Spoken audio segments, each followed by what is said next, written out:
Okay, 12th mass communication lesson number 27B photo journalism. So இதுக்கு முன்னாடி பார்த்திங்கன்னா நம்ம மீடியாவில் நிறைய விஷயங்கள் பார்த்தோம். மீடியா எப்படி டெவலப் ஆச்சு, மீடியாவோட ஹிஸ்ட்ரி, மனுஷங்க எப்படி மீடியா டெவலப் பண்ணாங்க, எத்தனை மீடியா வந்துச்சு அப்படின்னு சொல்லிட்டு.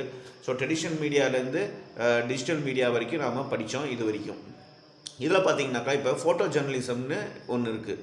ஃபோட்டோ ஜேர்னலிசம்னு என்னன்னாக்கா, இப்போ ஜேர்னலிசம்னு தனியாக இருக்குது. ஜேர்னலிசம்னு என்ன, உங்களுக்கு ஒரு இடத்துல போயிட்டு என்ன விஷயம் நடக்குது அப்படின்னு தெரிஞ்சுக்கிட்டு அதை பப்ளிஷ் பண்ணுறது, அதாவது நியூஸாக போய் கொடுக்கறது, அதுக்கப்புறம் நியூஸ் எடிட்டர் அதை எடிட்டிங் பண்ணுவாங்க. ஸோ இது ஜேர்னலிசம். இது என்ன புதுசாக ஃபோட்டோ ஜேர்னலிசம் அப்படின்னா, இப்போ நியூஸ் பேப்பர்லேயே பார்த்தீங்கன்னாக்கா வெறும் நியூஸ் பேப்பர், அதாவது வெறும் எழுத்துக்கள் தான் முதல்ல ஆதி காலத்தில் இருந்துச்சு, ஆரம்ப காலத்தில். அதுக்கப்புறம் டெவலப் பண்ணுறதுக்காக அது படித்தவங்களுக்கு மட்டும்தான் புரிஞ்சுது.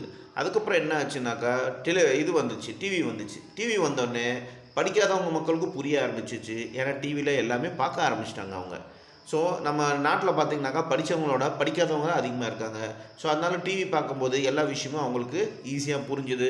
இன்னொன்று, நம்ம பார்க்குறது தான் நம்புவோம், சீயிங் இஸ் பிலீவிங் அப்படின்னு சொல்லுவாங்க. ஸோ அதனால் அதை நம்ப ஆரம்பிச்சிட்டாங்க. அதனால் நியூஸ் பேப்பருக்கு ஒரு காம்படிஷனாக ஆகிடுச்சு television.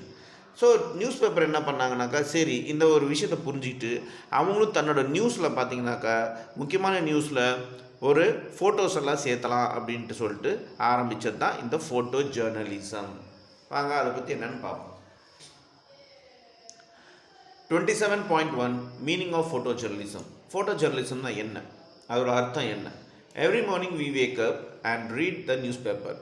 There is always a picture on the first page which shows the important news of the day. Such a picture is a result of what we know as photojournalism. தினமும் காலையில் நம்ம paper படிக்கிறவங்களா இருந்தோம்னா பார்த்தோம்னாக்கா first பேஜில் ஒரு photo இருக்கும். அந்த photo பார்த்தீங்கன்னாக்கா எதை பற்றி சொல்லுதுனாக்கா, அன்றைக்கி என்ன இம்பார்ட்டண்ட் நியூஸு தான் ஃபோட்டோவாக அதில் ஹைலைட் பண்ணி வச்சுருப்பாங்க. இதுதான் ஃபோட்டோ ஜேர்னலிசமோட ரிசல்ட்டுன்னு சொல்கிறாங்க. Once photography grew popular and became easy to do, it started getting specialized in its use. But this you must understand that so after the discovery of photography, people were very excited and busy getting their photo taken.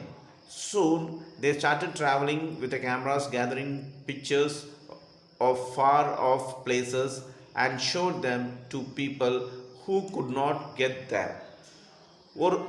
Once இந்த photography பிரபலமாக ஆரம்பித்த போது என்ன ஆச்சுனாக்கா, அது ரொம்ப ஈஸியாக popular ஆகிடுச்சு ஒன்று. இன்னொன்று பார்த்தீங்கன்னாக்கா,